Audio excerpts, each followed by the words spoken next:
Okay, to continue on from my last video, I've just cleaned the threads out on the end of the crank here, and as you're aware, that's what I'm doing on every thread before I put anything back, purely because it makes life a lot easier. This particular hole is a 7/16 pitch 20, and there's quite a few there, got to be cleaned out. There was a lot of rust in mine, I must admit, but then again the engine was stored outside for a year or two, so that's not a surprise.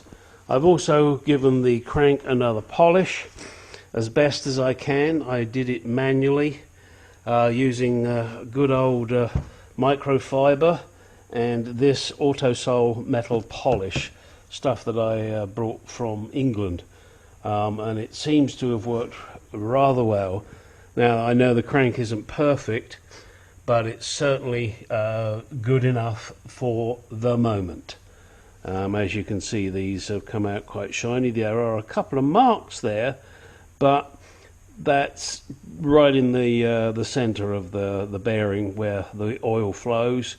So I'm not worried about that. It's not on the main surface, and my nails don't actually stop on it. So you know, they're not bad at all. All right, next thing is to finish cleaning up the bores on the engine, get all that paint off that I had on there, and clean the bores with probably brake cleaner, and then give them a good old wiping with some engine lube, and put this crank in. Hoo-wee. And I think I mentioned in my last video, my head is now ready, so I've got to go and collect that tomorrow. Although I'm nowhere near ready to put it on, so hey, I've got some more work to do anyway. I've got to grind all the valves in, I've got to paint the head, got to polish the head. It's still got some work to go on it. Alright, that's it for the moment. We'll carry on in, well, for you, no time at all. For me, probably about 3 or 4 hours. One final attempt to at least slow down the rust in the block until I get the Evans coolant in there. This is concrete and metal prep from Home Depot. I've used it on surface rust and it makes it disappear. I'm not expecting it to make the rust disappear inside the block. However, I am going to put it in there, flush it out, and hope that at least it will neutralize the heavy rust that's there. This is how I am preparing the block. Taped up with the American trusty duct tape, and hopefully that has sealed the holes at least long enough for the stuff to do its job. And once I've done that, then I will flush it through with water. I don't believe I have enough of that stuff to do it a total concentrate, but we will see. Funnels there for me to obviously pour it in. I have blocked up the waterway at the front here, and also the block drain here. Hopefully that stuff will not destroy the stickiness on the tape immediately, but I must admit I'm probably expecting it to cause some kind of problem with the goo, and then I'll take this off and give the head a clean with some brake cleaner. Then once that's done, then I'll be happy enough to flip the block over, line the bores with assembly lube, and then put the crank in.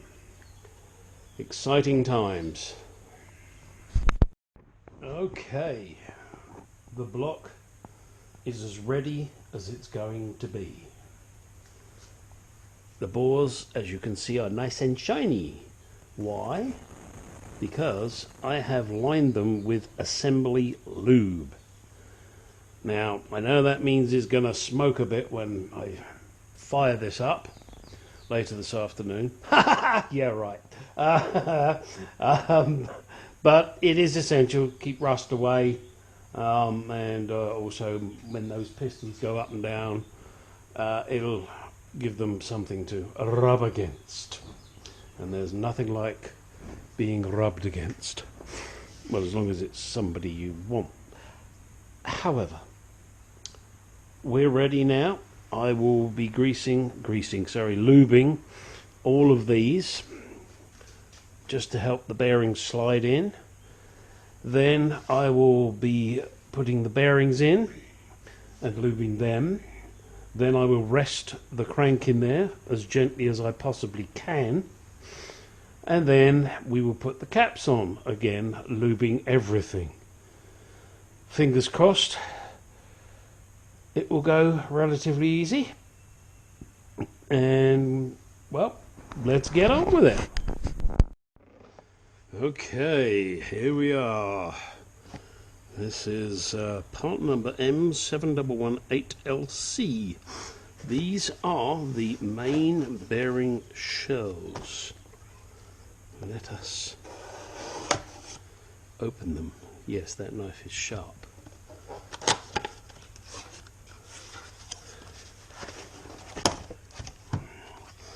Two sets.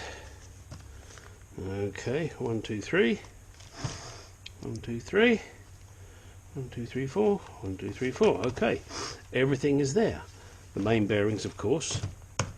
3 and 3, and then the other main bearings.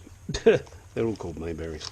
Alright, so now I'll get these open. Carefully, carefully, Gary, carefully.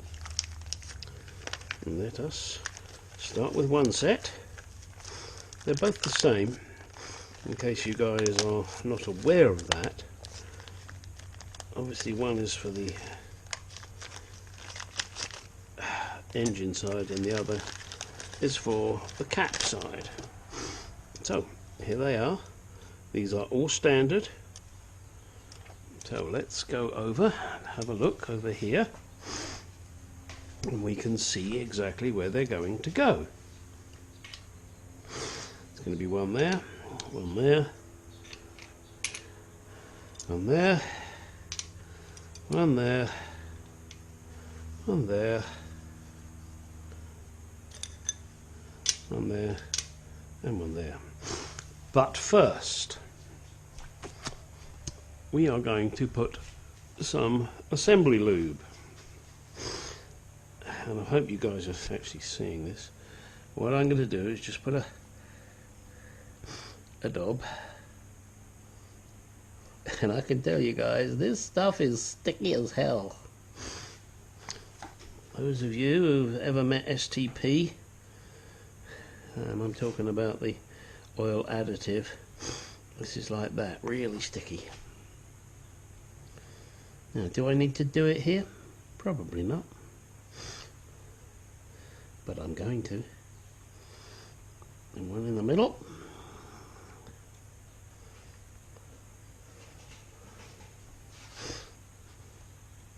You can see how sticky it is. And then I'm going to shoot some up each oil way. Not a lot, just a little squirt. You know, like that guy used to go to school with, the little squirt. Okay. And then, just smooth it around with the fingers.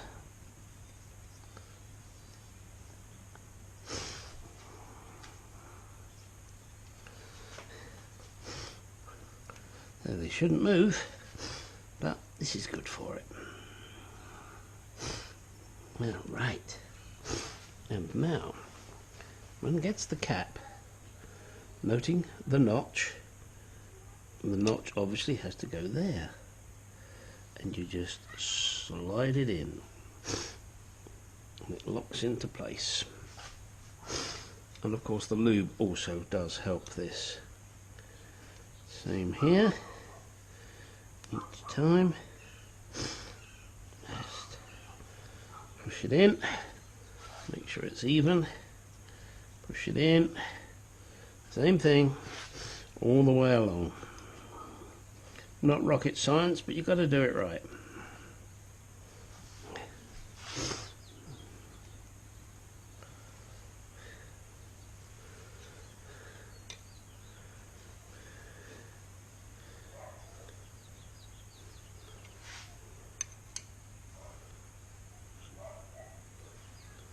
There we go.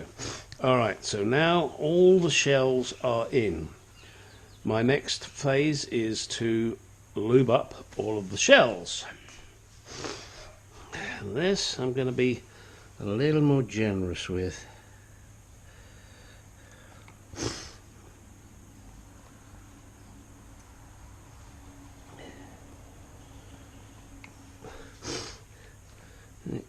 Because this is, yeah, it's messy, but believe me, it's worth it.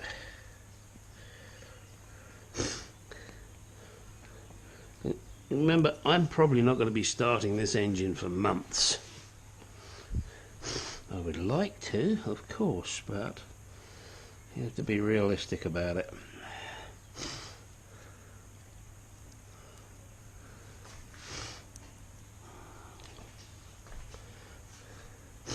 And in case you're wondering, yes, I washed my hands before I did this because I did not want any grit on my fingers. That would just destroy the shells. Okay, that was the easy job. Next job is to carry the crank over there and rest it in without dropping it. This is not easy. Alright, my crank, come on, up, 2, 3, 4, up.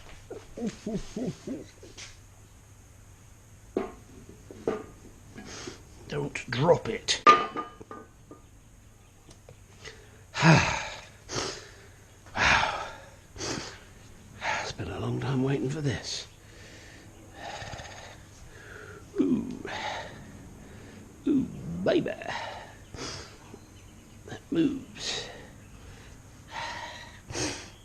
Now, one thing I do have to do, which I haven't done yet, is put in the thrust washers.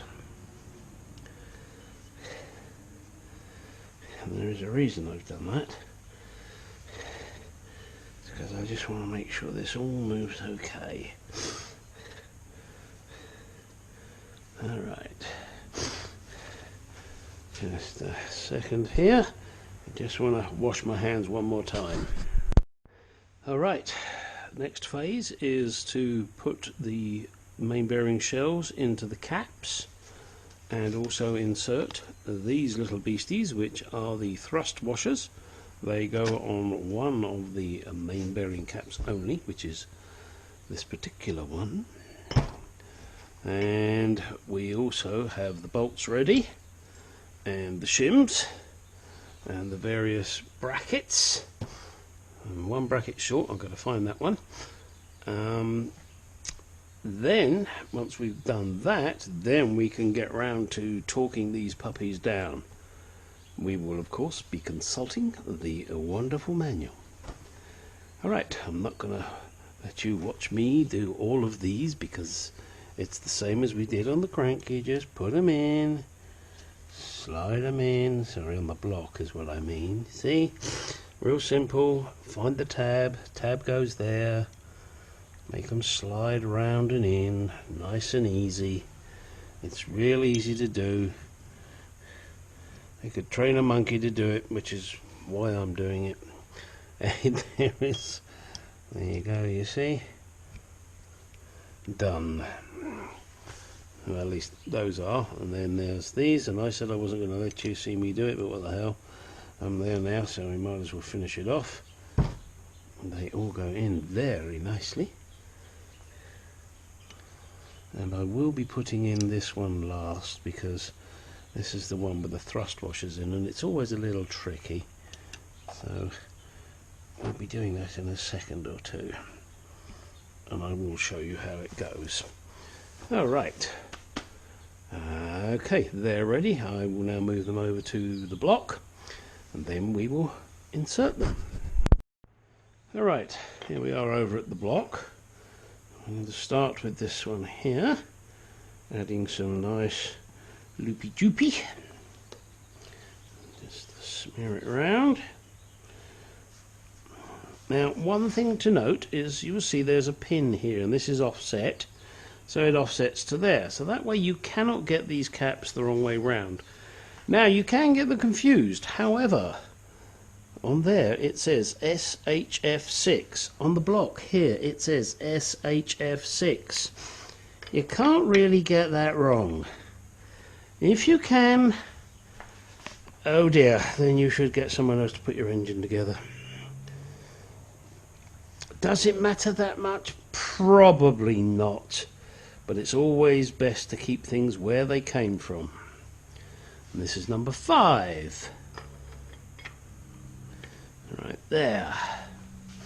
This one here. Number 3. It got the tree.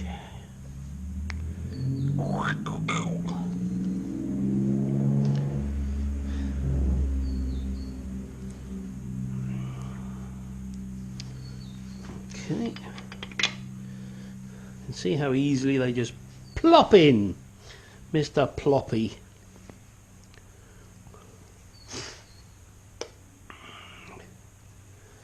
And you're going to get this stuff everywhere, kids, so don't even worry about it. Okay, so they are all just rested. Now we'll get the 1, 2 end ones. I'm not going to do the middle one because, as I said, I've got to put that together with the thrust washer, and I haven't even got it out the packet yet. So, whoops, and there we go, I picked it up. Silly ass. Alright. Again, here we go. You really can't get these wrong. They just won't fit.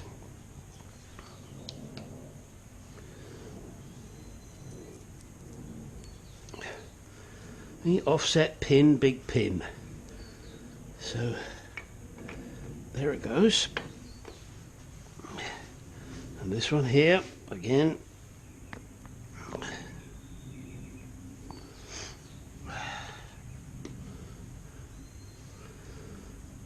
Oh, this is so nice to actually be putting things back together. And that obviously goes that way round. Now, I will give all of these just a little tap with a hammer. You don't need to see me do that.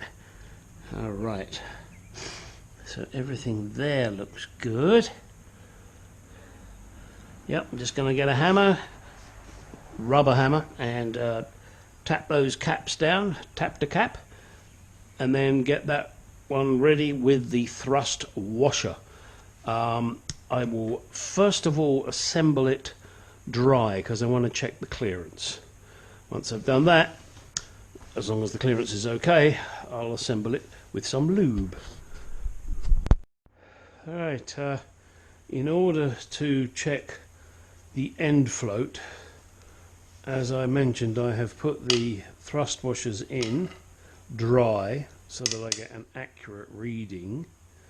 I have set up my dial gauge here, and as you can see, it is set to 0. Then placing a device here, pry bar in my case, I will then pry the crank in one direction and we will see what the reading is. The reading is 7 or 7.5 millimeters, thousandths of an inch, sorry. It should be between 4 and 6 thousandths. Mine has too much movement. I will therefore have to buy a oversized thrust washer. Everything else on the crank is fine, but that is not acceptable, so I will have to order some oversized ones. I'm not sure what sizes they do them in, but I want to get the measurement back to being somewhere between 4 and 6 thousandths of an inch, and it all depends on what the size of the current ones are.